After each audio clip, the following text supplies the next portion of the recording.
It's the Sleepers podcast, and more importantly, this is the long-awaited debut of a friend of the Sleepers podcast, a notable friend of the Sleepers podcast. Sometimes we joke about friends that we have, and everyone's like, who's that guy? Or it's like very clearly a joke because it's someone that doesn't really know who we are.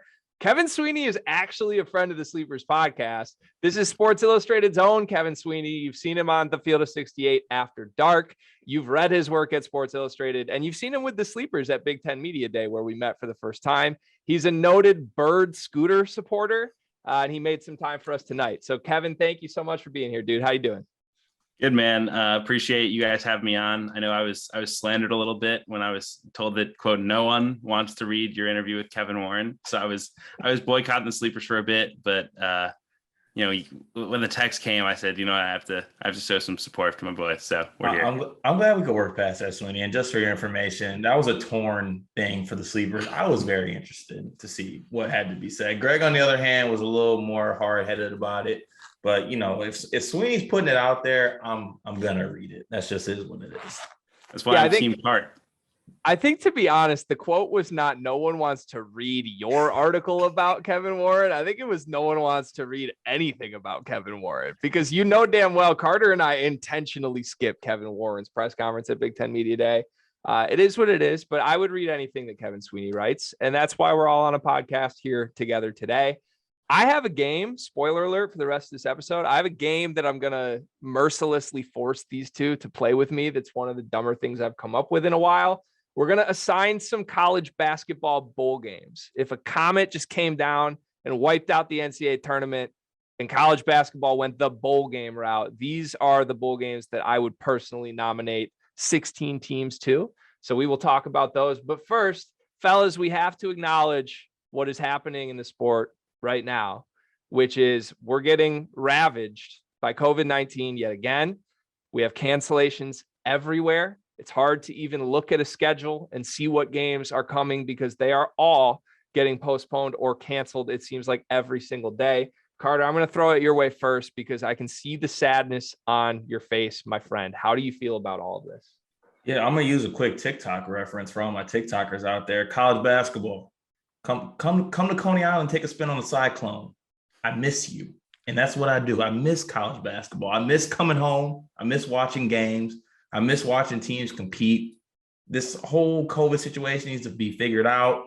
Mark Emmert, if this somehow comes across your airways, get off your ass, my boy. Make yourself known, make yourself seen, and just make a move. I'm not saying you got to change things or fix things. Just do something. I feel like I'm just poking a dead animal with a stick. Just come on, Mark, just do something, man. Because I'm sick of all these cancellations. I can't take it anymore. I'm gonna go crazy. It sucks. It really does. I will say this. The good thing is that, last year there were some it was, no one died or anything, but last year we did everything we did from a protocol standpoint because we were worried that someone was going to get really, really sick. Fortunately, right now, no one, from what I know, that I've talked to is getting really sick. I talked to a Big Ten team today that just went on pause. They tested after Christmas. They had 10 positives. All of them were asymptomatic. They just found 10. It's just ripping through again. And I think right now everyone's just trying to figure it out because it's just so different than what we've experienced the last 18 months. So it's gonna be a bumpy couple of weeks as we figure some things out. Hopefully, Mark Emmert and Dan Gavitt and certainly all the conference commissioners and the conference doctors that can switch around things is necessary to get the schedule back on track, because right now it's a little hairy. It's a little nothing smooth about college basketball schedules right now. Nothing smooth. Sweeney, where do you think this goes? Because I feel like weeks ago, when just the very first cancellations were starting to come out, you were one of the most vocal people, at least behind the scenes vocally, from what I read, of the protocols need to change here or we're in trouble. Where do you think this goes? There's news coming out today that the guidelines for how long you need to quarantine are being adjusted. How does that apply to college basketball programs? So yeah, the CDC just adjusted. So essentially, instead of, you test positive, you sit out for 10 days. You sit out 5 days and then you're supposed to wear a mask for 5 days. That's not really feasible in college basketball. You can't be oh, you're out 5 days and you just go out and play in an N95 the next day. That doesn't seem like something you could do, but they'll have some adjusted things. The ACC just put out their protocols. We'll see others follow. The ACC is now just, if you test negative twice after and no longer asymptomatic, you're clear, or if it's been 7 days, then you're clear. So there's, that those things will help, right? You can figure right now, like a team like Duke goes on pause because they have a bunch of positive cases after Christmas. They cancel out like 10 days worth of games. Now you could cancel out 5 days worth of games. That helps, right? That helps with the schedule. There's other stuff that needs to be considered, like testing protocol wise. Right now, essentially what's happening, I would liken it to, testing if his house is on fire once you can already see the flames, right? So essentially what's happening right now is a kid comes in, he has COVID symptoms, or he's coughing, or he's got a sore throat, he's running nose, whatever.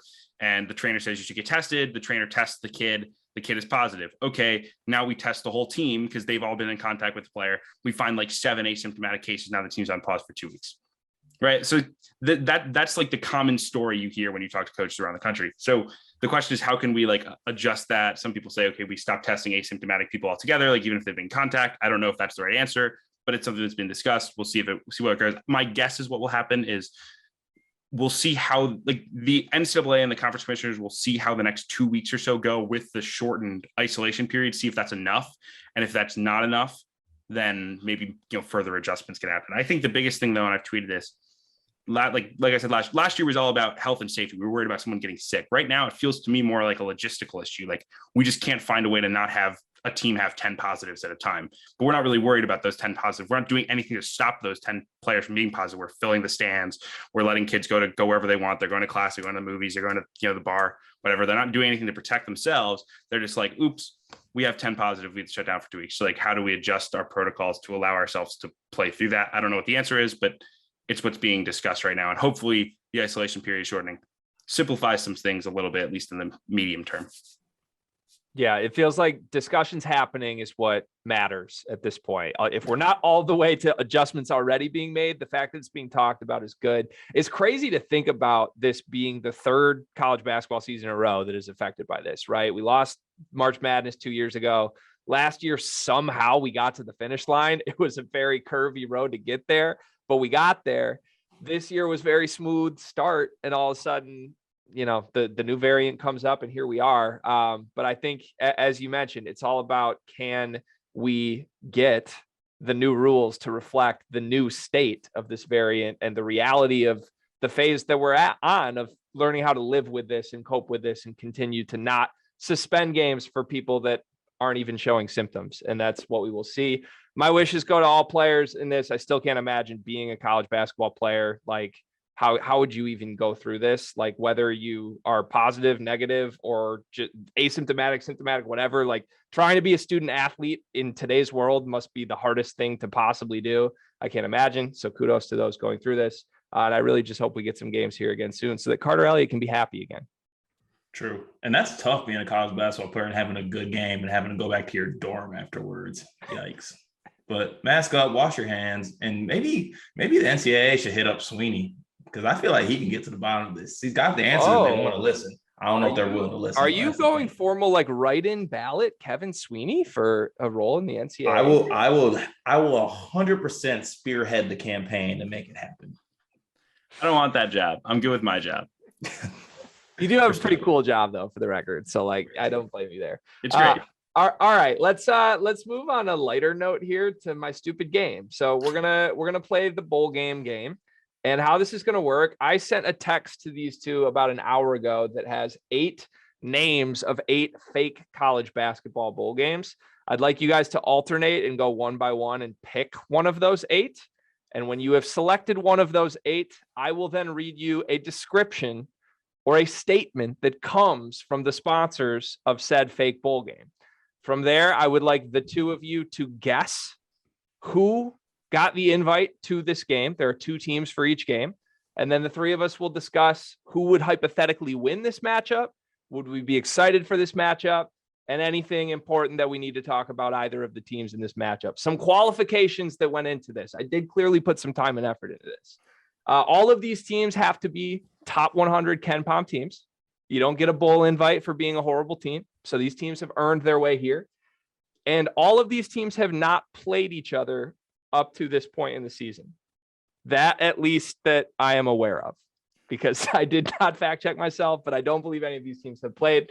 And we'll go through that. There's 8 of them. And that should take us through the podcast. Any questions before we get started, fellas? I'm good.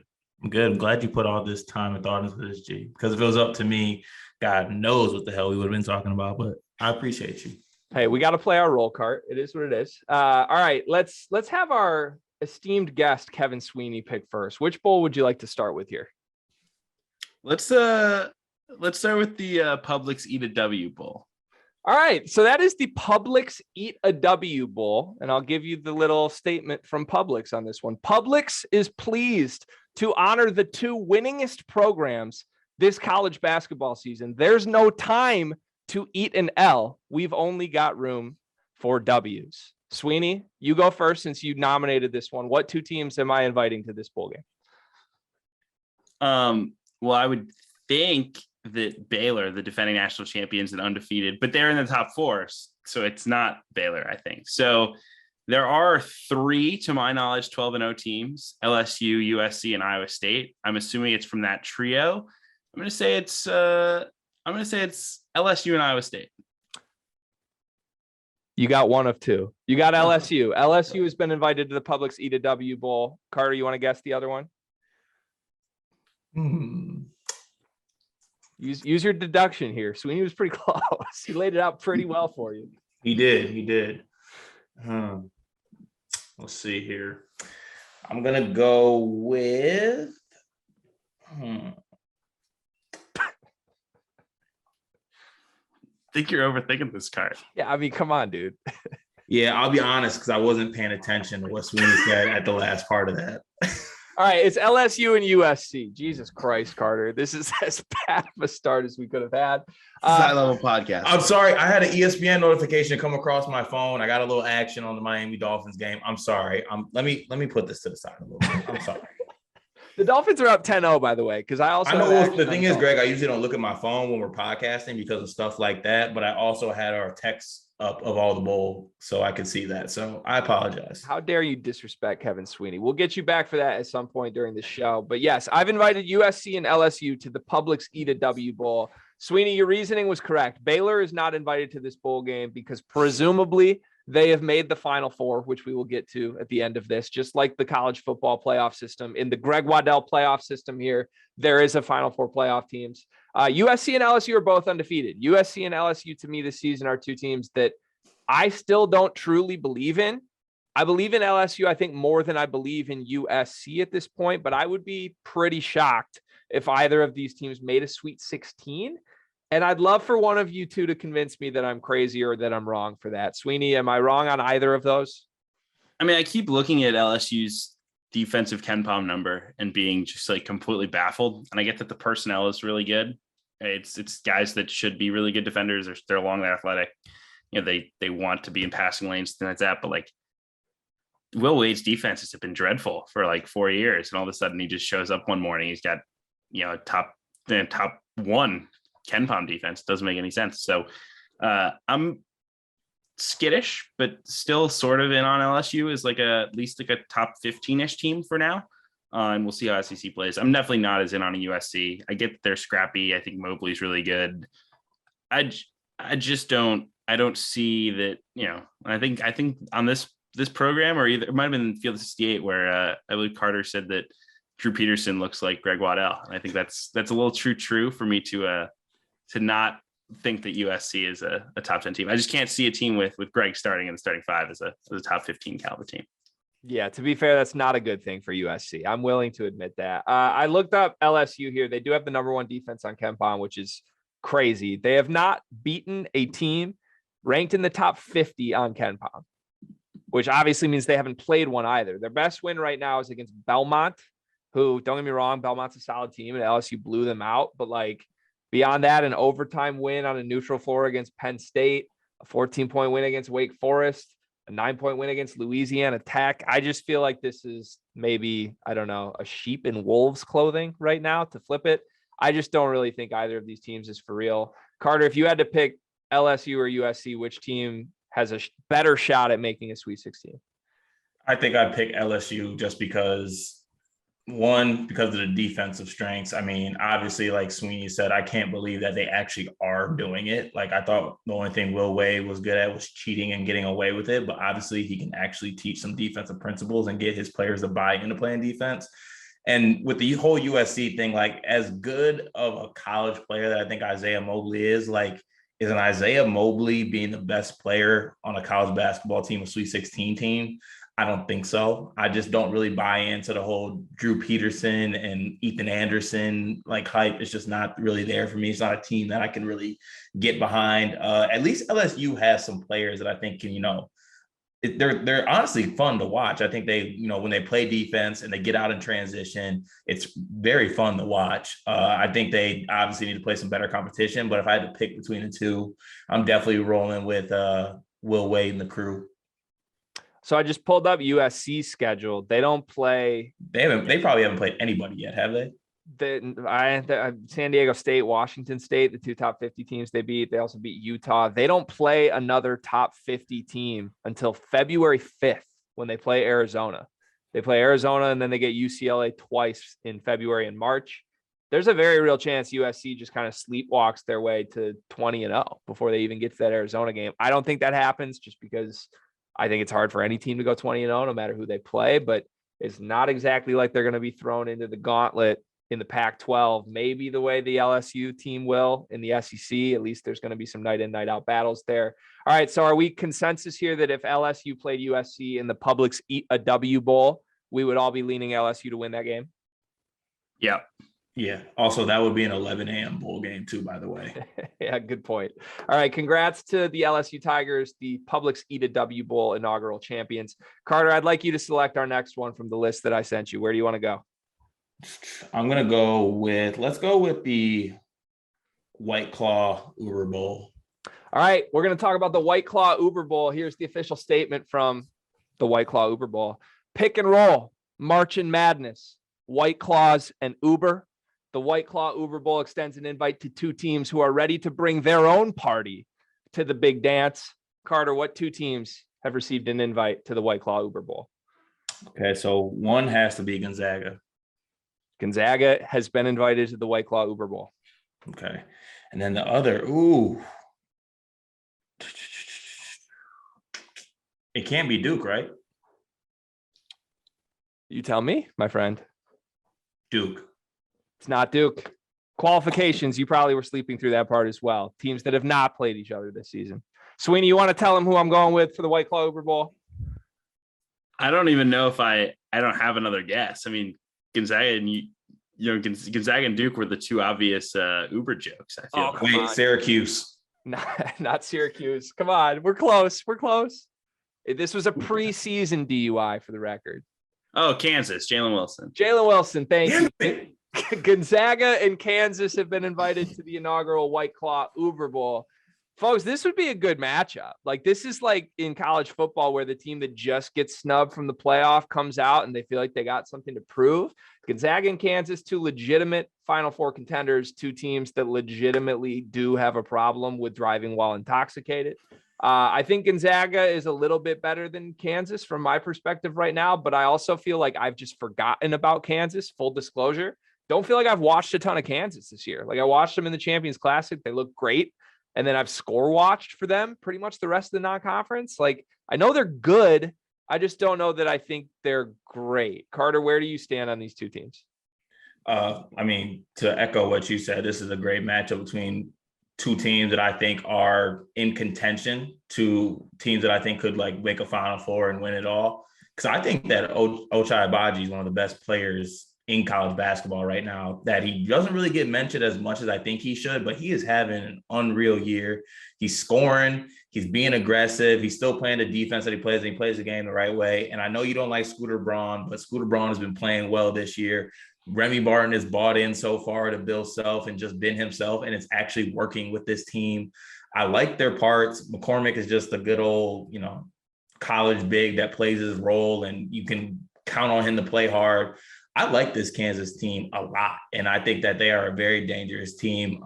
So if I had to pick right now, I think I might pick them at this moment over Gonzaga, as much as I do love Gonzaga and Drew Timme in the game. Wow. I mean, Ochai Agbaji shooting 56% from the field and 48% from three, and averaging 22 points a game. Like that's pretty absurd. Well, that's player of the year numbers. And I feel like when people bring up player of the year, he's like the fifth person mentioned. It's because Ochai Agbaji's boring. That's the problem. like we need some like mustache. You know, we don't have him like running around like with a mustache like Drew Timme. If he had a thing, like if Agbaji had a thing, he'd be a national player of the year candidate. Even if he had like a defining characteristic, like if he had Buddy Healed teeth, he'd be a national player of the year. If it was him that got the DUI instead of Jalen Wilson, would he be in this category? Yes. Agbaji's the designated driver is what we're learning here, which like as much as you need that, and as much as that's a redeeming quality, not exactly the spiciest thing that's going to get you the headlines there. If he had Buddy Healed teeth, that's an all-timer quote, Sweeney. Thank you for that one. Sweeney, gun to your head. Who goes farther in March, Gonzaga or Kansas? I kind of think Kansas does. Wow. I love Gonzaga. I love everything about Mark Few and like the whole, except for the DUI. I mean, I think like, he does a fantastic job. I think I've been impressed. Yeah, like I think there's been like a little bit of an overreaction of like, wow, Gonzaga's having issues. It's like, wow, they lost to Alabama and Duke. What a sin, you know. But I think Kansas is really good. You know, like that loss to Dayton was like the flukiest thing in the world. They're dominating that game. All of a sudden, they miss a couple shots. Dayton hits 2 threes, and the crowd goes crazy. And all of a sudden, the game flips on. But this team is really old. They've got great shot makers. They've got a big in McCormick who can kind of anchor the post. I think they're really good. I think they're a Final Four team. So to me, I'll take the slightly in Kansas over Gonzaga. Carter, David. I got a little magnifying glass on Mark Few. I'm going to start asking some questions. You want to start right now? Yeah, I might. I'm just saying, man, we got a number 1, number 2, top 3 certified pick. And, you know, you're out there using him like he's not that. And I don't really like it because I'm team Chet Holmgren. I think Chet is the number 1 pick still right now. If I'm an NBA GM, I am still picking Chet number 1. And I do not think he's being utilized correctly or used or showcased in the correct way. And that's not all on Mark Few. It's definitely on Chet a little bit too. He is the player. But also your coach is supposed to put you in the best spots to showcase your abilities and your skills. And, you know, we all love Drew Timme. We all do. But at the same time, like we all don't, for the record. Huh? We all do not love Drew Timme. I despise Drew Timme. You knew that also. Okay. But, well, sorry. I love Drew Timme. Yes. Okay. Like I said, he's in my top 5 whites of all time. But, you know, I don't think they're using Chet in the correct way.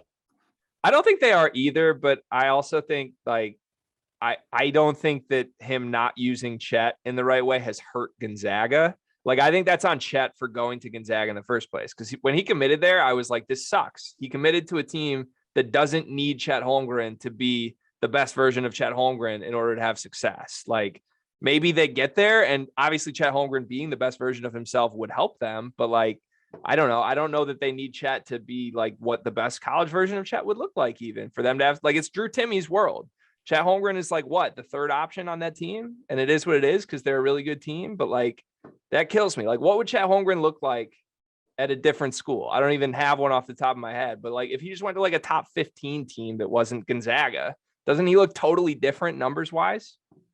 Yeah, I mean, great. I mean, he would. Oh, we said top 15 teams. I was going to say Michigan, but like a Michigan State, you know, one of the teams like that would look great. Well done.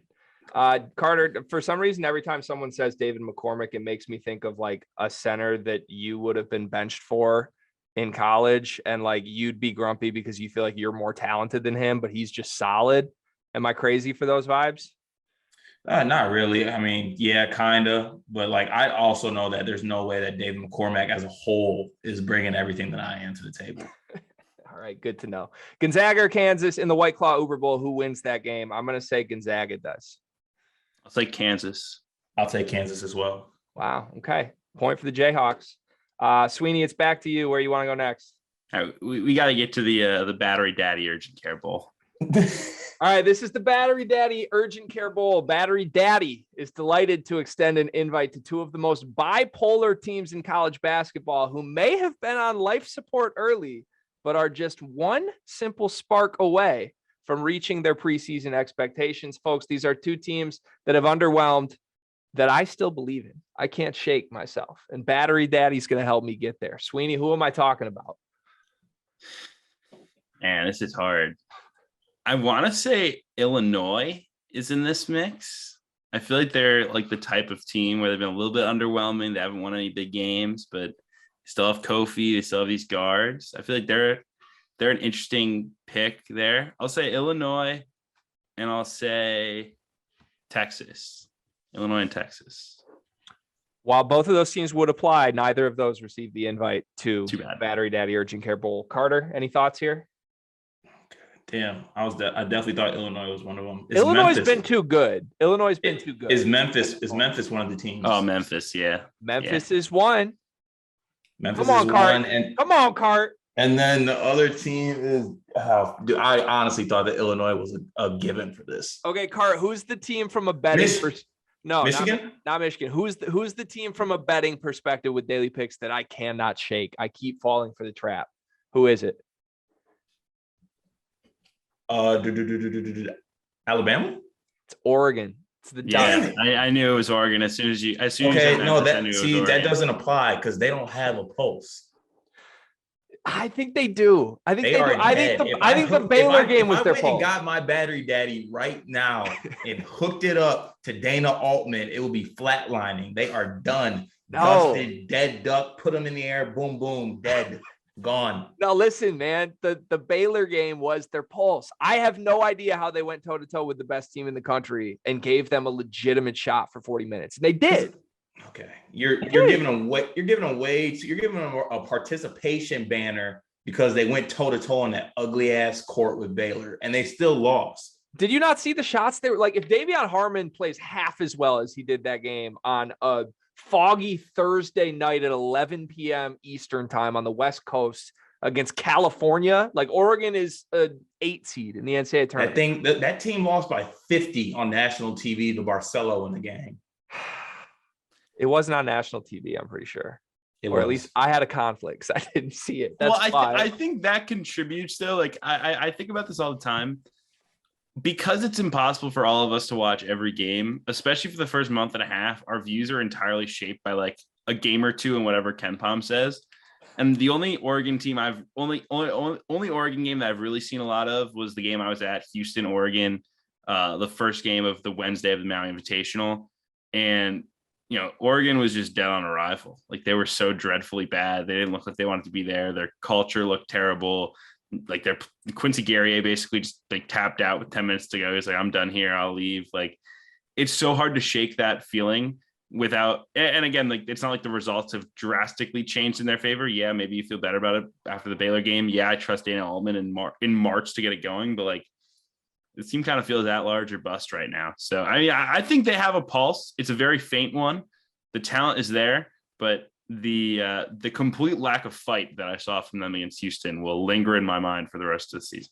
This podcast is so lucky I cannot do a duck call because I would do the best dead duck call of all time right now if I could. I'm just letting you know. Okay, so if we're torn on Oregon, that's fine.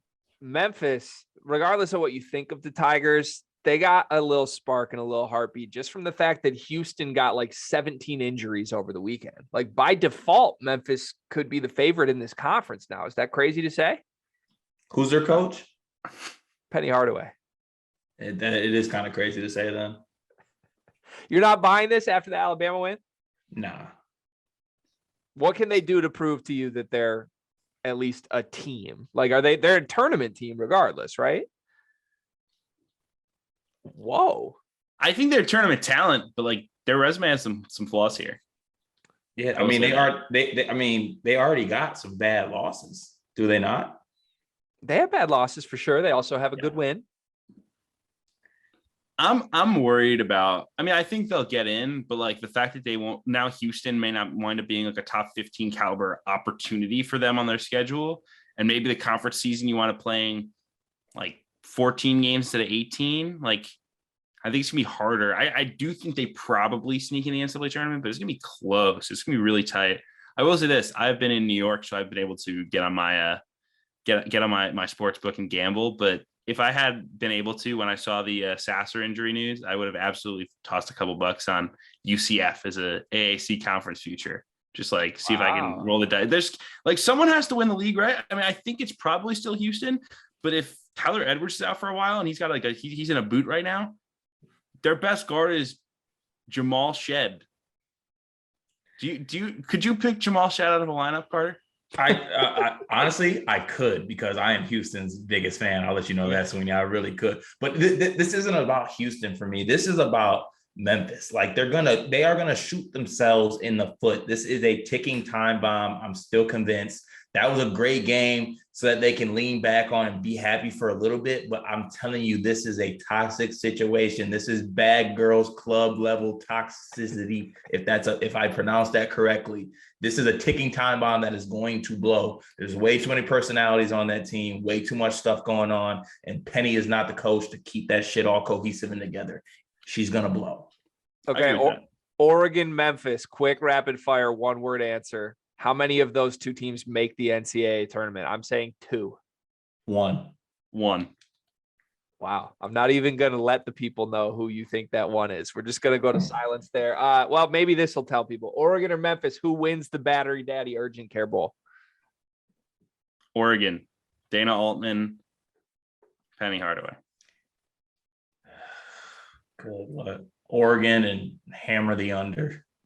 It's Oregon by default. I'm sweeping this for the Ducks as well. And I do think the Ducks are going to turn this around. Even if it's a fake Pac-12 turnaround, I think it's going to be a turnaround. Carter, it's your turn, my friend. Where are we going next? We got 5 bowl games left. I'm going to go to the Fox News Floor General Bowl. Carter, if you don't nail the 2 teams here, I'm going to be upset with you. The Fox News Floor General Bowl is all caps privileged to recognize 2 programs that embody the toughness, grit, and glory of American college basketball. These teams are led by floor generals who bring back the student in the term student athlete, and collectively will give fans of the red, whites, and blue a bowl game to celebrate. Who are we talking about, Cart? Okay, so for starters, the most outstanding player in this game will be Kyle Gillespie and the Villanova Wildcats. Correct. That's a given. Now, you threw me off with that red, white, and blue. I want to say the second team is Virginia. The exact quote was red, whites, and blue. The second team is not Virginia? It's not Virginia. Sweeney, can you help him out? Is it BYU? Oh, it's not BYU. Come on. What do you guys ask to get this one? I don't feel obligated. I know as soon as I'm told. Who embodies toughness, grit, white floor general, student athlete? Oh, Wisconsin, Brad Davison. Thank you, Sweeney. It's Wisconsin. I was thinking of Chucky Hepburn as their point guard. Like I was thinking point guards. I was thinking point guards too. So I was thinking like T.A. Clark. Sure. I mean, it had to be Wisconsin Villanova. Like this game had to be. I also enjoy that through 4 bowls we've made fun of DUIs and white privilege, and we're really killing this podcast here. I love it. Yeah, I don't know what you could have expected when we invited you on this, but let it be known that I didn't tell Sweeney the gimmick until after he agreed to be on the show. So that's great news. I go on a lot of podcasts, and this is way more fun than most. So let's keep rocking. We'll take it. All right. Villanova, Wisconsin, of all the ones we've done, I mean, Gonzaga, Kansas would be good, but I would enjoy watching a Villanova, Wisconsin game, even though I root adamantly against both of these teams quite a bit. Johnny Davis is like everyone's darling right now. The Field of 68 keeps doing the he's the Big Ten Player of the Year thing, which at some point they're going to let me in front of a microphone. And I'm going to tell them how ridiculous that is, because he's been really good, but he's definitely not the best player in the Big Ten. But Wisconsin's legit. It wouldn't shock me if Wisconsin ended up second or third in the Big Ten and gets a 4 seed. Villanova, I think, kind of reasserted themselves with the win over Xavier, the comeback win over Xavier. That stat where they just don't lose at home is really crazy to me. Are you holding up 4 fingers because that's where Wisconsin is going to finish in the Big Ten? Is 4? No, because that's where Villanova is going to finish in the Big East. Oh, wow. Okay, you're sticking to that even after Nova's resurgence. More of an Xavier letdown than sorry, I can't say Xavier. Sorry, because those people are on my ass. More of a Xavier letdown than a Villanova resurgence in my eyes. So you've done so many Gillespie dialogues everywhere, but the one place we've avoided that is on the Sleepers podcast this year. You're really anti Colin Gillespie. That's not a gimmick. I am. He is Aaron Kraft with just a bit more seasoning. That's it. He's got a little more wiggle to his game, but that's about it. I see through all that bullshit, man. You put a little pressure on him, he tightens up. At that Baylor game, I literally, if I was a Tampax Playtex NIL person, I would contact Kyle Gillespie because that's what he looked like out there in the second half. He tightened up. He was scared, soft. Oh my God. We had to let that one breathe for a moment. Sweeney, you are, this is not an insult, but you are big media, Sweeney. Like you have a real job in this industry. You don't have a little podcast like Sleepers Media. Are we crazy? Because everyone tells us we're crazy. I mean, I think you have to understand who Colin Gillespie is and like the larger context of like other Villanova point guards, right? Like, I think he's store brand Arcidiacono, which is fine. Ryan Arcidiacono was a really good point guard. Ryan Arcidiacono also would not have looked that good if you didn't surround him with Josh Hart and Chris Jenkins and like pros, right? Like, the big problem with the Villanova team right now is that they don't have that like go-to scorer who they can like let go win them a game, right? Like, they don't have Josh Hart like operating in the mid post, just getting them buckets, right? Like, they kind of need that. And so for now, you just have a lot of possessions where Colin Gillespie like backs his defender down into like 18 feet away and then tries to throw a cross court pass because he can't score from there. And it's like, all right, that's not that fun. Again, I get the whole like, yeah, he's not the best point guard in college basketball. I'm fully on that train now. I was at one point I was pro Gillespie as best point guard in the college basketball because I couldn't find another person to take. Now I just like qualitatively watch him and say this is not good enough. But I mean, I still think this is a good basketball team. I still think this is a top 25 team. I think this is a team that will be in the mix for the Big East title. And Wisconsin, I also think is a top 25 team with Davis. He's been terrific. Tyler Wall, again, small sample sizes of when you see teams. I watched 3 games of Wisconsin at the Maui Invitational, and all of a sudden Tyler Wall was like Kevin McHale in the post. I mean, it was ridiculous. Like, the guy hit like 6 fadeaway jump shots from like 6 feet out. It was just preposterous. So, I mean, if they can continue to get him playing well, and obviously Crowell's been solid, they get like random contributions every so often, like Vogt or Hepburn's been good defensively. Davison. I mean, I can't stand him, but like, he's there. He's still out there kicking. So, I think this would be a fun game. I would probably lean towards saying Villanova is a better team right now, but I think it's close. Greg, can I say one more thing real quick? Please. Sorry. I do slander Colin Gillespie a lot, okay? But in all seriousness, like, my main points do kind of hold some value. Like Sweeney said, he is a good player, a good college player. I would even go above good. Like, he's good. I don't think he's great. Okay. He's an all conference player. Even. Yes, he is. And I think he needs to be surrounded by guys who can make plays for him. But the fact of the matter is, coming into this season, everyone was saying that Colin Gillespie is ready to be that guy. And, at times this year when Villanova's been struggling and they need a guy to go get a bucket, he hasn't been that guy to go get a bucket. So basically, he hasn't been billed as advertised. So if there was a warranty on the Colin Gillespie is the best point guard in the country narrative, there will be a long line outside of whatever store it is, Sleepers Media, Field of 68, wherever, trying to turn that shit back in because they got a faulty product. That's all I'm saying. You acknowledged in the middle of that phenomenal rant that Colin Gillespie is an all-conference player. I can't believe you acknowledged that, because you are also quoted on record of saying you would take Paul Scruggs over Colin Gillespie. I still would. So in what conference is Colin Gillespie an all-conference player to you then? You think he's a top 5? He's top 5. All conference is like what, 3 or 4 teams?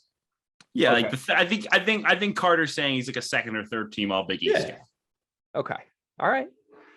We can get there. I'll take that. If these two teams were to play, this screams to me a game where Villanova would be favored by like 7.5, and I would get suckered into taking Villanova minus 7.5, and then Wisconsin would jump out to like a 6-point lead early, and like it would just never ever be a thing where Villanova had a chance to cover. I don't know how Wisconsin's good, but I think they're good. Like, it's probably just Johnny Davis, but also like Davison has actually been a playable player this year. Like, last year he shot like 32% from the floor, and this year he's like actually scoring 15 points a game on almost 40% shooting, hitting threes. He's not turning the ball over. He plays almost every single minute. Like you said, they have forwards and bigs that just kind of take turns being the guy.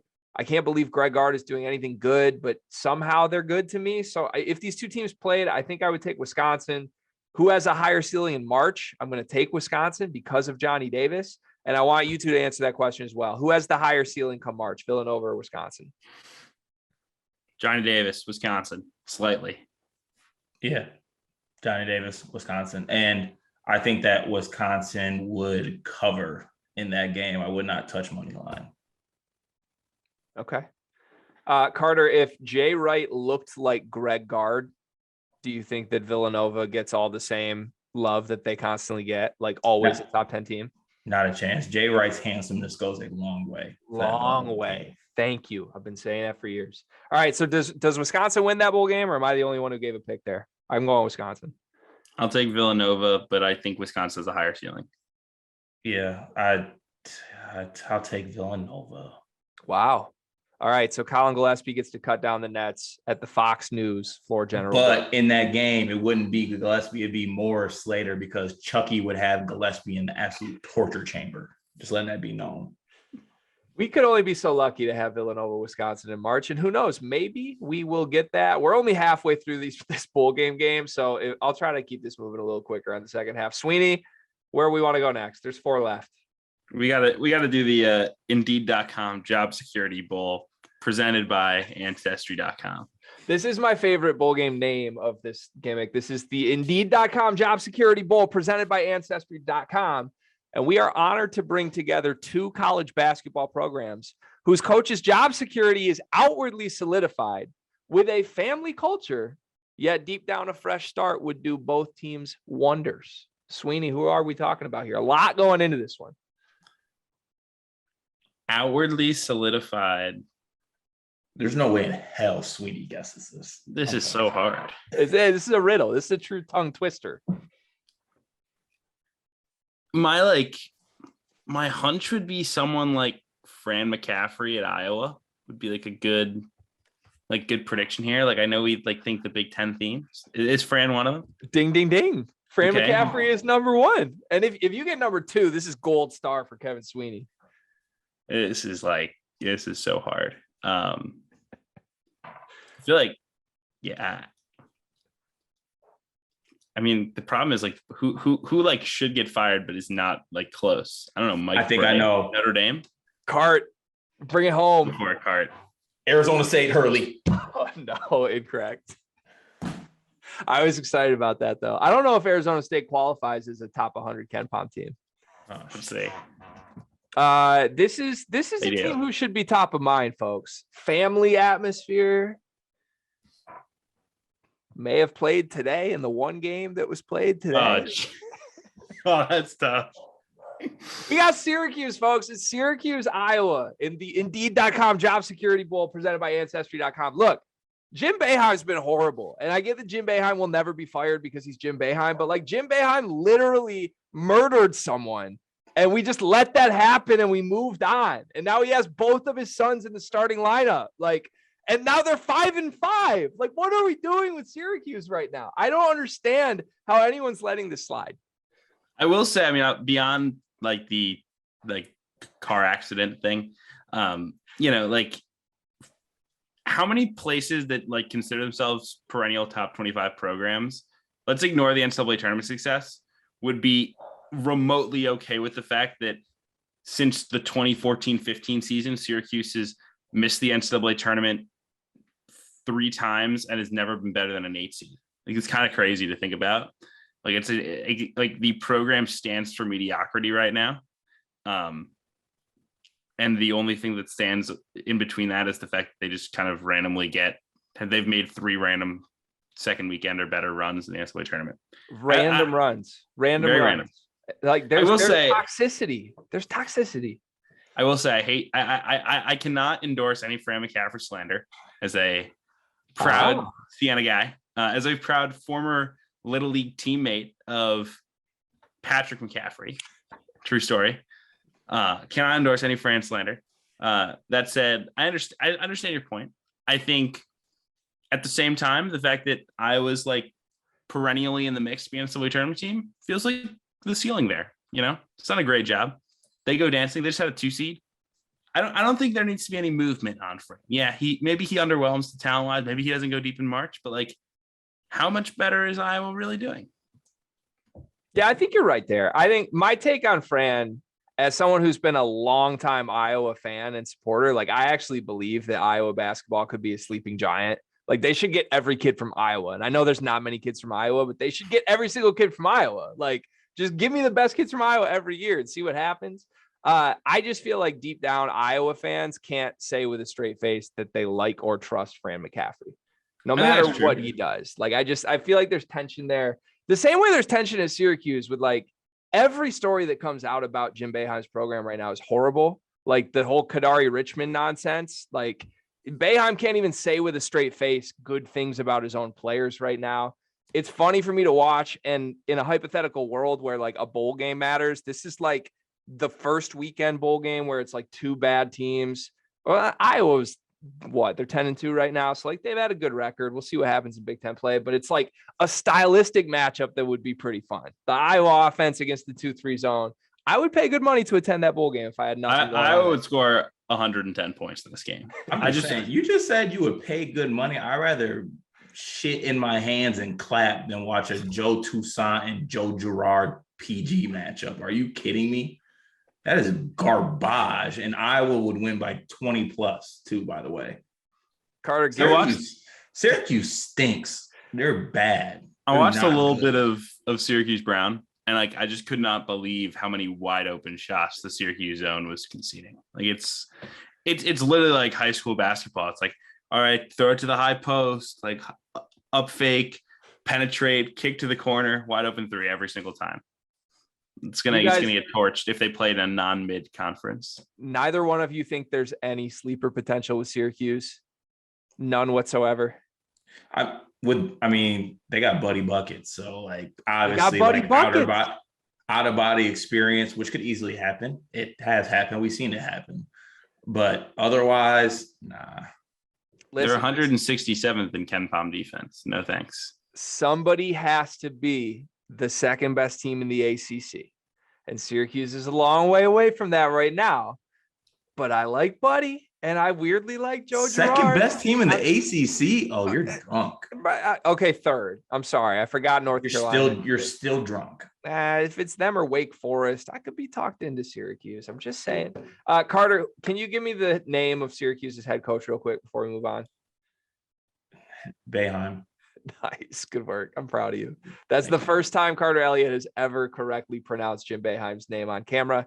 You're improving, my friend. I'm really proud of you. And also kudos to you for knowing what segment we were doing and listening to everyone's responses for that entire time. Really well done. You contributed, my friend.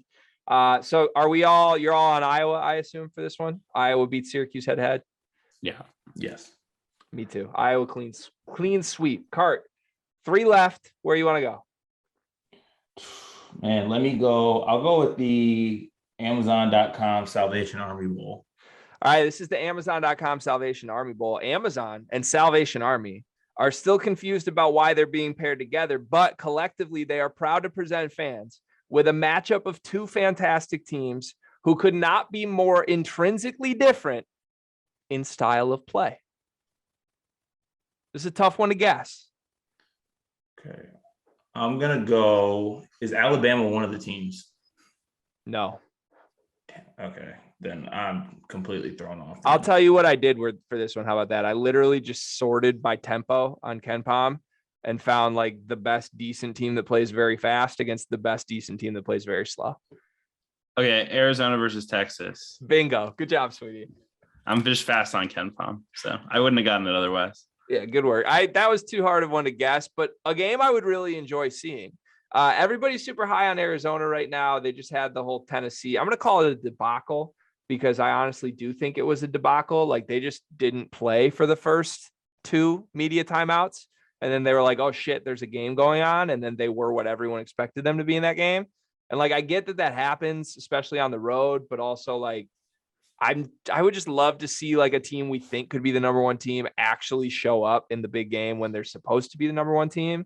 and nobody keeps passing that test, Baylor included. Like that game against Oregon was another drop the ball game for a team who's supposed to be the best team to me. So I would love to see these teams play because I feel like Texas and Chris Beard are going to turn things around. I don't know when. I know they haven't been good, or at least as good as they're supposed to be, but like I still believe, and I'm probably blinded by my belief in Chris Beard. Sweeney, are you as high as everyone else on Arizona at this point? Like, are they the Pac-12 favorite? Yeah, I think they're the best team in the Pac-12. I love this group. I think Matherin, I mean, he balled out again against Tennessee. Every single game that I watch them, I just see something else about this team that I like. I thought even in that Tennessee game, I mean, the refereeing was horrible. Kirk Risa took some completely boneheaded shots in the final 5 minutes of the game. And I just still felt like I came away impressed with how they battled on the road. I think this is a great Tennessee team. So I'm in on the ball still. Carter, have you forgiven Texas for what they did to us last year yet? No, I have not completely. I just find myself saying, like, at what point am I going to stop convincing myself that just because they have Chris Beard that they're going to get it together? Like, is this team going to get it together? Like, are they like, how long is it going to take them to turn the corner? I mean, what conference play is here? You know, it's you like to be playing your best basketball going into conference play, or maybe, you know, going into the tournament. But, you know, I just don't know if they necessarily are going to be able to kind of, you know, take that turn. And when I think like those good Texas Tech teams, it wasn't necessarily having just all this talent. It was having like a lot of pieces that fit extremely well together with like a combination of talent. Like, I think this Texas team has talent, but I do not know if they're going to be able to mesh with each other and pull it together. They already got people transferring mid-season. Seems like some things are going on over there. I don't really like the vibes of Texas right now. So as much as I love Beard, you know, it's kind of a hard, you know, situation for me to kind of get on the Texas train right now.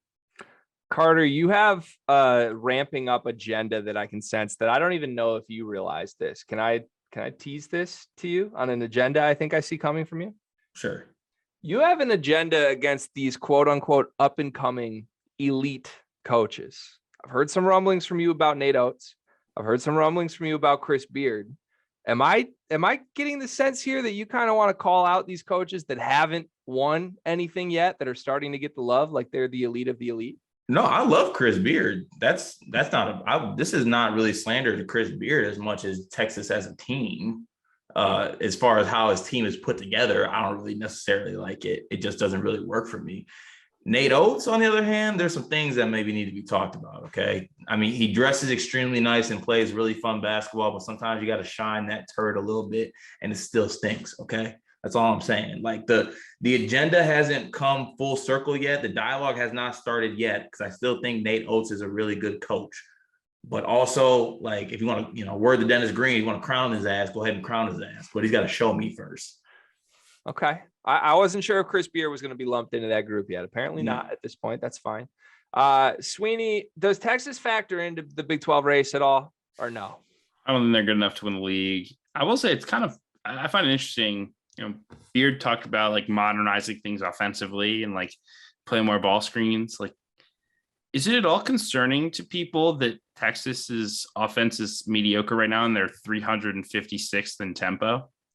Yeah, right? Like, to be like, oh man, like we're gonna get pros. Like, look at the staff they built. Like, this team was built to be like, let's go get McDonald's All-Americans with like the top 5 transfers, and then they turn around and play some Virginia tempo. I mean, that's a little concerning to me. I mean, I get that Beard is like, a lot of coaches are stuck in their ways and they say, oh, you know, I'm going to run ball screens. And then they get to practice like, now let's like run our motion. You know, it's just what Beard is doing right now. But it's like, at some point, like you just recruited Arterio Morris for 22. Are you going to like force Arterio Morris to like screen off ball and like cut a bunch? Like, no, give him the rock and go cook. Like, and I think they have the talent right now to be like letting some guys go cook. And they're instead just kind of like, running some sets, and I don't love it right now. So I'm a little confused. I think this is a good team. I mean, they're really good defensively. They're talented enough, but you know, I think that's a concern. I'll be in shambles if I have to watch Artero Morris play like Reese Beekman. I will be in absolute shambles, Sweeney. I'll tell you right now. And then my agenda that Greg is teasing at will take full force. I promise you that. Here's my fear with Beard right now, and maybe I'm blinded with my Big Ten stuff again, but like, I can't fathom how any system or any coach can make Marcus Carr look so horrible. And like, I know Marcus Carr was never the most efficient guy, but like Marcus Carr was a hooper at the very least. Like he was a dog, he was a bucket. And like the Marcus Carr that I see at Texas this year is just a total non-factor. He's not even a guy. Like he's a guy who takes shots because he feels like he has to take a shot if he hasn't shot in a while. And I know it's a weird dynamic with the backcourt with Andrew Jones, Courtney Ramey. Like I loved Andrew Jones and Courtney Ramey last year. I said Texas's backcourt was my favorite in the country with Matt Coleman. At this point, like I'm just convinced that Jones and Ramey might be a little toxic. Like dudes that just haven't improved at all, but have been there for forever. And what do you even do with those guys? I don't know what to think. This feels like something's off with this team. But at the end of the day, like I still do believe Marcus Carr is supposed to be like a killer. And I'm waiting for the moment that he looks like that on a Chris Beard team. But like you said, with tempo and their offense in general right now, I don't know if that's going to come. So my eyes are all over them. I feel like Arizona would blow Texas out if they played today, but bowl games happen at the end of the season. So I'm still going to take Arizona, but I feel like it might be closer than it would be right now. Do you guys agree? Yeah. Yeah. All right. Clean sweep for Zona. There's 2 bowl games left here. Sweeney, it's yours. Where you want to go here? Let's do the I can't believe it's not Butter Bowl. I'm so glad you brought us there. The I can't believe it's not Butter Bowl recognizes not everything is what it seems. These 2 historically mediocre programs are deserving of their own moment in the spotlight. And this is the year they deserve it. What am I talking about?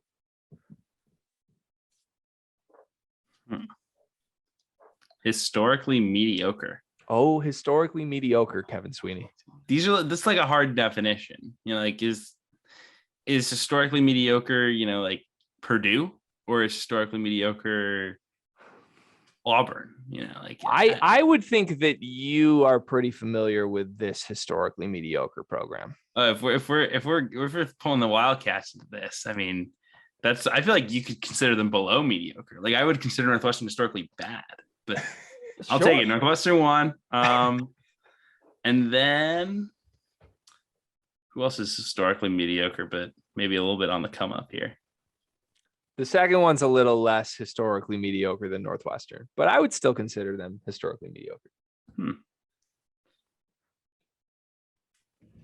Texas Tech? This is like a complete guess. Right conference, wrong team. Carter, help him out. Oh, wait. Is it Iowa State? It's Iowa State. Northwestern, Iowa State. This is the most bowl game matchup I could think of. Are we these teams Iowa State historically mediocre? I'm calling them historically mediocre. Yeah. These teams did play already this season in a secret scrimmage in Davenport, Iowa, excuse me, on like October 25th. So I think this bowl game's null and void. What happened in that secret scrimmage, Sweeney? I was told Iowa State, quote, played closer than they expected to. So Northwestern won it, but that was like Iowa State played better than they thought they were going to, because at that point people were like Iowa State might go like 5-20. So wow. Sweeney, Northwestern, that's your squad. That's your program. Like, is this a potential at-large team? Yeah, I mean, I think they are. I think the talent is good enough to be in that conversation, without a doubt. They've got I think a guy who's going to get drafted in Pete Nance. I mean, he has been unbelievable. He'd be the only high major player since the Sports Reference database started, so 1992, to average 8 rebounds, 3 assists, and 2 blocks a game. And he's also shooting 44% from 3. Like he is like 85% of Keegan Murray. It's pretty impressive. He's really good. And Boo Boo. I mean, I think where the rubber meets the road with Northwestern is Boo Booey, right? Like Boo Booey last year against Michigan State Spartans, like balls out. Against Ohio State, he balls out. And then the rest of the season, like he just goes to stretches where he can't make a shot. He goes to stretches where he's turned the ball over like crazy. He goes to stretches where he's completely a non-factor. And I think a lot of that was he got beat up. Like he got physically worn down by Big Ten competition because he's like 170 pounds. I mean, he's a skinny guy. And this year he's been really, really good. He's been consistent. He's taking care of the basketball. He's not shooting it great, but like he's the explosive shooting the basketball, and he's enough of a threat where like you have to respect him when he's, you know, you can't go under a screen against Boo Booey. Like he's gonna hit a shot. The question I have is like when you get into a stretch where you play high major, you know, 3-4 games in 10 days against Big Ten teams, is that going to fade? And My worry is it is, and that's why I don't think Northwestern makes the tournament. If you asked me today to bet one side or the other, but I think they have the pieces to be right in that conversation. I'm not mad at that. And honestly, I want a Northwestern. I need Northwestern in the tourney because I think that Boo Buie has the makings to have like a run in March. Like, can I tell a great Sleepers Media podcast Boo Buie story? Please? Yes, please. Because this is like something I couldn't tell on most podcasts, but this is the right platform for it. So, as a Northwestern alum, I took a class with Boo Buie. It was an Intro to Middle East Studies class, and it was during Boo's freshman year. And Boo came in late to the first day of class and sat in the front of the room with former Northwestern center Jared Jones, who transferred out. And he sat the first day and did his thing. And that day we were assigned a quiz for the next class where we had to label all the countries in the Middle East. And you didn't get like a word bank or anything. You just had to label the countries. That was for the next class. So Boo showed up late again to the second day of class and sat in the front and took his quiz. And I could see from a couple rows away that Mr. Bowie clearly had not prepared for this quiz, had no idea the countries in the Middle East and North Africa. So he's looking at this. He's probably got 20-25% of this quiz completed at most after like 10 minutes. So this is, if you know it, you know it. If you don't, you know, on this quiz, without a doubt. So the professor's like, all right, we're going to start collecting the quizzes. And so Boo's sitting in the front, he hands her the quiz that's like mostly blank. And she looks down at it. She says, you have to write your name on this. And I see the quiz from a distance. He had just written on the name line, Boo. No last name, no explanation that his name is not actually Boo. It's Daniel, just Boo. So the man had to put his full name on the quiz that he failed, but he did come back to class. He was in class most days. He was on time most days after that. Was there a class period where I saw him with AirPods in watching Netflix on his computer? Yes, there was, but I'm pretty sure he passed the class, and good old Northwestern athlete right there. Shout out to Boo Buie. Carter, I mean, first of all, phenomenal story. Thank you, Sweeney. Thank you. Carter, like a dude named Boo, you always want a dude like that on your team, right? Yes.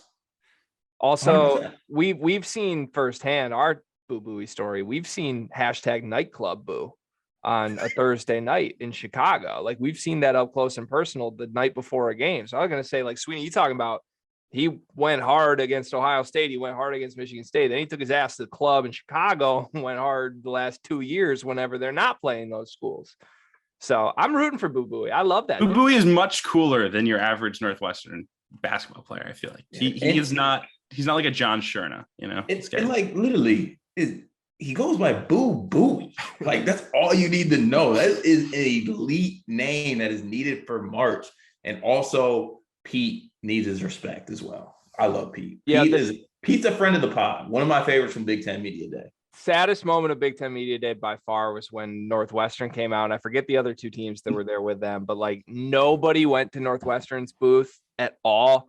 And Pete Nance is just sitting there sadly alone at a table. Like, yeah, I'm about to be a 50, 40, 90 guy on a team that could sneak into the tournament this year, but nobody wants to talk to me. Like it legitimately broke my heart. Also, Pete Nance went to the restaurant we were at the night before his appearance at Big Ten Media Day. I forgot that. Yes. Yeah. Big. I'm rooting for Pete Nance as well. I like that 85% of Keegan Murray comparison. And again, he might actually be a 50, 40, 90 guy. So I hope he gets drafted. He looked good in a Detroit Pistons uniform, to be honest with you. All right. So Northwestern, Iowa State, if these two teams were to play, is it Big Ten bias to say I'm taking Northwestern? I think it's a lot closer than their AP rankings appear. I still think Iowa State would win it because I think their defense at the rim is too good, but it would be a really close game. It should be a battle. And that's not like oh wow, Northwestern's really good. That's like Iowa State is as good as they've been. They're not the 10th best or the 8th best team in the country. Like that's going to fade very quickly. Yeah. Yeah. I'm not a liar. I have yet to watch Iowa State play basketball this year. But, it's cute what they're doing. But I'm taking Northwestern. I'm taking Nance and Bowie and the gang. Okay. All right. And if they win, Sweeney will be happy. And I love when Sweeney is happy. So there's that. Northwestern gets the dub. Let's move on to the last one, Carter. You don't even have to read it off the list. I'll read it for you, my friend. And we are sponsoring this bowl ourselves. This is the Sleepers Media Ken Pom Bowl. Sleepers and their good friends Ken Pomeroy bring you a matchup between two of the most successful programs in college basketball history who, contrary to popular belief, just so happen to be nearly identical on Ken Pom as of today's date this season. Carter, any guesses on who I'm talking about here? It honestly, just because it's sleepers, I'm going to say it's Michigan State. Carter, if you were asked right now without opening Ken Pom, actually, I don't even need to tell you that because there's no way you have Ken Pom open right now. What number is Michigan State and what number is Michigan on Ken Pomeroy's beautiful rankings, my friend? Well, because you actually made this bowl, let me guess. Michigan is probably 17 and Michigan State is 24. Michigan is 16th and Michigan State is 17th, my friend. Michigan is one spot higher than your Michigan State Spartans, despite being 7-4, despite Michigan State being 10-2. They are statistically very similar offensively, both in the 20s. Defensively, Michigan State a little better at 16, Michigan at 22nd. They play two different styles. They've played two different strength of schedules. They've had differing results. But Ken Pom knows all, my friend. And Ken Pom tells us these teams are quite similar. What do you make of this, Cart? I make that one team has 4 losses and one team doesn't. Okay. One team goes out there on a nightly basis and wins games.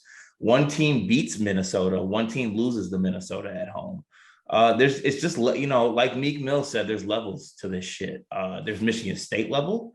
And then, there's the boys in maize and blue. Like, they're cool. Juwan Howard, Cabbage Patch, Fab Five, whatever the fuck they want to talk about. But the fact of the matter is they take losses at home in November. Yuck. Okay. They have battles with a Minnesota basketball team and lose at home. Yuck, could not be my team. So Ken Pom, he makes mistakes. He ain't God. All right. So obviously he maybe carried the one when he shouldn't have carried it because Michigan State is a better team than Michigan basketball at this point. Carter, you were quoted less than 7 days ago as stating that Michigan State played great in a game in which they survived Jamal Cain's best punch. That is the state of this Michigan State program right now. Sweeney is an outsider here. Which team between these two teams is not, I don't know who's better right now. That's Michigan State. I'll say that. Which team will go farther in March? Michigan or Michigan State? I still think probably Michigan State. I'm not like fully convinced on the Spartans. Like, I think the hype train is taken off a bit too early, but I think they're a good basketball team. They're solid in every way. They have, certainly the rim protection. They've got different guys stepping up on different nights. Brown has been really solid. Hall, every time I watch him, balls out. I think there's multiple people who say this, but like, there's a few people in the media that just like every time they watch Malik Hall, he just doesn't miss a shot. And that just kind of seems to be the thing he's doing again. So I think it's a good basketball team. I think it's a second weekend potential NCAA tournament team. I think they have that in them. And I think Michigan just has a lot to work on. And I think a lot of things that are not going to be easy to fix offensively. And so because of that, I think, I think Michigan State's a better team. I do think Michigan will improve. I think Juwan will start to kind of find some rotations that make sense. It's taking some time right now. And I think that happens. I said this, I forget where I said this, but a lot of times people think about coaches as like constants. Coaches are like players. They can have good years and bad years. Sometimes they're just not seeing it, right? And sometimes it's hard to quite put together. You're seeing information in practice. It's not like clicking to the game. Sometimes coach has a bad year. They don't play the right rotation. They don't recruit the right guys. I think Juwan's having a slightly bad year right now. And he'll probably shoot the ball better than he has, so far. He's probably like a 28% 3-point shooter this season. Like, that was how it represents the Juwan Howard job right now. I think he'll get into like 32, 33. I think on the aggregate, he's probably 37 for his career. But, and maybe last year was 40. Like right now, he's going to be like a 33 this year. And that's okay. Yeah. Is Juwan Howard just really the power forward version of Penny Hardaway? No. God, no. Sweeney, you want to answer that for me? Yeah, it's not close. I apologize. Thank you. This is what I have to deal with every single day. I like the comparison you just made. Right now, Juwan Howard is in a Duncan Robinson senior year-esque shooting slump. Sorry. Really impressive. Duncan Duncan like shot in the 20s, I'm pretty sure, from like November through the beginning of January. And then by March, all of a sudden he figured it out. That's what I'm hoping happens with Juwan. But I'm on record as saying if there was a coach of the year award last year, Juwan deserved it. If there was a worst coach of the year award right now, Juwan would deserve that. I still think this team is top 10 talent in the country. And right now they haven't even played like a top 30 team in the country. So somehow, I mean, there's still some preseason stuff going on with these KenPom rankings. But I also think there's a little mix here of like Michigan maybe hasn't been as bad as people think they've looked. Like they blew that Seton Hall game, which again, that's an L in the column. I get it. But like also if they won that Seton Hall game, we probably feel a lot differently about their resume. They got blown out by Arizona on a neutral. Nobody knew how good Arizona was. They lost at North Carolina. Okay. True road game at North Carolina. The inexcusable one is obviously Minnesota. They didn't have it that night, but like a 14-point win against San Diego State looks pretty good. A home win against Buffalo looks pretty good. Like, I don't know that this team is necessarily as bad as their record shows. Michigan State, I don't know if they're as good as their 10-2 record shows. Like Loyola and Connecticut, definitely good win. Okay. Good wins. This is exactly why we go over on our time all the time, because you just got done giving me shit about talking about a Jamal Cain game, and then you're going to circle that back around with we had a nice 14-point win against San Diego State and survived a Buffalo onslaught. That's what you're really going to do right now? Yeah, San Diego State's not far off from UConn, by the way. Statistically, like I think those teams are not far off. And my eyes tell me that's not the case, though. Yeah. Thank you, because that's what we watch our games with, don't we, Sweeney? Some of us. These two things. Some of us. And you know what these two things is? These two things have saw 4 of these by your team. But those two things have not seen any Iowa State games this year, Carter. That's true. That's facts. And they probably won't, to be honest, until the tournament time. I'm really good on that. You're not watching Baylor, Iowa State on New Year's Day? Okay, I am watching that. That I will watch. That'll be your excuse. Yeah. Carter, I have one more question for you before we go. If State had played Michigan's schedule, what's their record? Are you giving them a loss at North Carolina, a loss home to Arizona or neutral to Arizona, and a loss home to Seton Hall? I think we lose to Arizona. Those other 2 games we win. So you think Michigan State is 11-1 or 10-1 playing Michigan schedule with just a loss to Arizona? Okay. All right. We'll see. Big game for Michigan State coming up against Northwestern, as I've noted on multiple shows. Boo Booey. I mean, he has a history with the Spartans. Huge game. The Sweeney and Carter Bowl, if we're doing that. We'll see how it goes. I guess I need formal on the record. Sleepers Media KenPom Bowl winners. I would say that Michigan beats Michigan State. Shocking. I'm going Michigan State. I'll say Michigan State. All right. 2-1 for the Spartans. All right. Rapid fire. There's 4 teams that did not get a bowl invite from me. That's because they made the semifinals, the Final Four for me. Anyone want to take stabs at who those 4 teams are? They're the 4 best teams I didn't mention, I would say.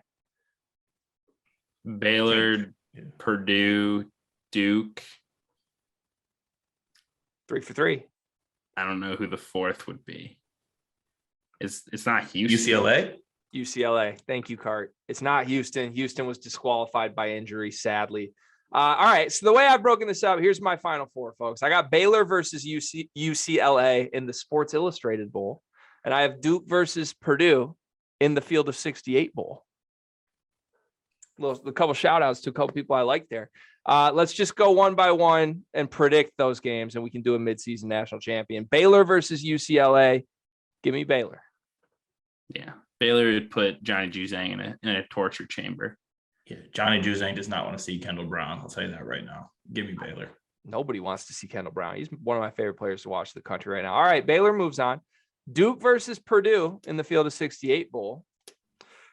I'm torn on this one. I want to go last. Carter, you go first. I'm picking Purdue. I don't trust Purdue's guards to handle Duke's ball pressure. I think Wendell Moore is the best guard in this game over Jaden Ivey. Maybe that's a hot take, but I don't think it is right now.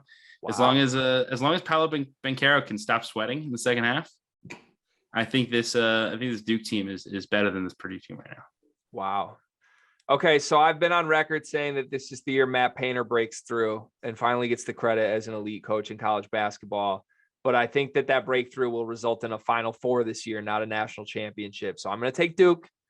And I truly do think this is like a storybook type ending for Coach K, where he gets back there one more time his final year. Duke versus Baylor, defending champs versus the retiring coach. Sweeney, you go first here. Man, the narrative would be off the charts for this game. Just off the charts. I'm gonna say I would say Duke. I think Duke at their best. The best game Duke has played this year is the best a team will play this year, in my opinion. I think Baylor's going to be the most consistent. I think they're outstanding defensively, but I just think Duke has the shot makers and the combination of shot making athleticism that no one else has right now. So if you made me pick a team right now, it'd be Duke. Look, they're not going to go undefeated in the ACC, even though the ACC is weak. They're going to lose a random game. Like, they're going to lose at Clemson, and people are going to be like, wow, is Duke broken? It's like, no, it's just what they do. I think this is the best team in the country right now. If you like put a gun to my head, like the highest ceiling team, at least, is the Duke Blue Devils. So I'll take them to win this one. Carter?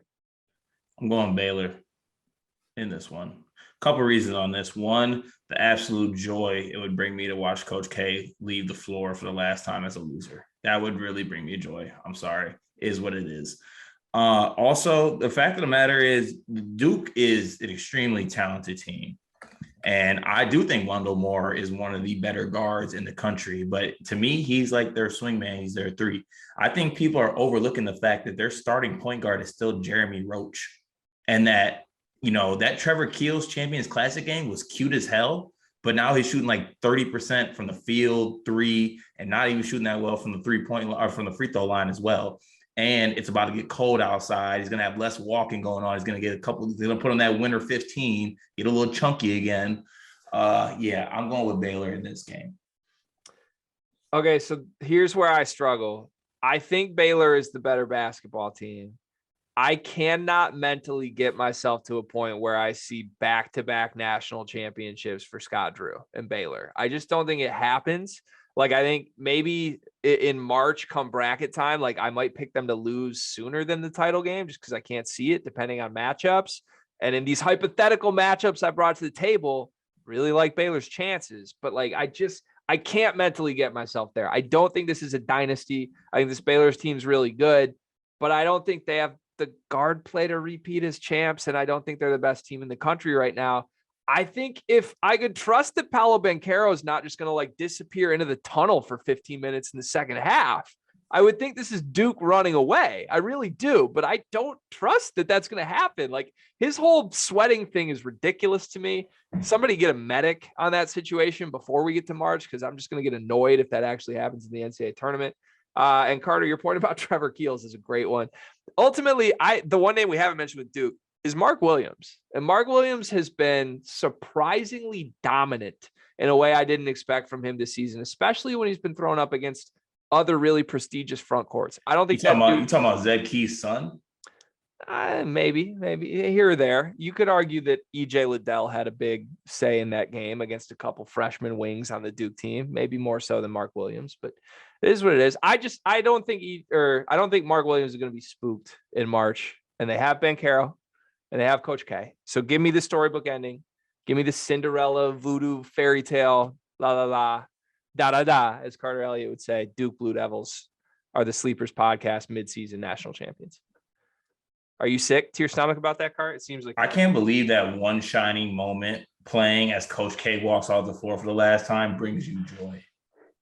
It's good for the sport, man. And that's our industry now. This is like, as we're trying to be the next Kevin Sweeney, like, what's good for the sport is good for us. It would be great for Sports Illustrated business if Coach K won a national title walking out. I'll say that. That's true. Well, I guess it was good for you, Sweeney, but I'll tell you right now, there'd be a rant or an hour-long podcast episode about how sick I am that I had to be subjected to watching that. Just saying. Car, it'd be good for the Sleepers Podcast if Michigan beat Michigan State the first time they play. Because our MSU shows don't ever do numbers, and our Michigan ones always do. So can we root for that for content purposes? Can you get behind that for the good of the team? Yeah, true. Well, that's because Michigan State fans are too busy watching their team be good. You know, Michigan fans don't have anything to watch right now except for teams losing to Minnesota. So they got to look for podcasts to listen to. And that's why we're here. That is why we're here. All right. Well, this was fun, fellas. This is like an hour and a half of just ridiculous hypothetical talk. So thank you both for engaging in this with me. Sweeney, please plug your work. Tell the people where they can find you. Although if they're listening to this, I'd assume they already know who you are and they probably need to know who we are. So if you want to plug us instead of you, you can do that as well. But go ahead. Major shout outs to Sleepers Media. Outstanding content and also outstanding people. It's a good combination. So encourage you all to stay. If you found it because of a Sweeney retweet, stick around. I'm at CBB_Central on Twitter. It's where you can find all my content. SI.com. Lots of good stuff to come. Got a lot of good road trips planned for the early part of conference play. So hopefully COVID doesn't wipe all those games out so I can go watch some high quality basketball. Hope you guys will enjoy the content once I'm there. Of course, must follow on Twitter. Content is always great, Sweeney. Appreciate you, Cart. Always, when you're in Big Ten country, give us a call, Sweeney. Thank you for doing this, brother. Appreciate it.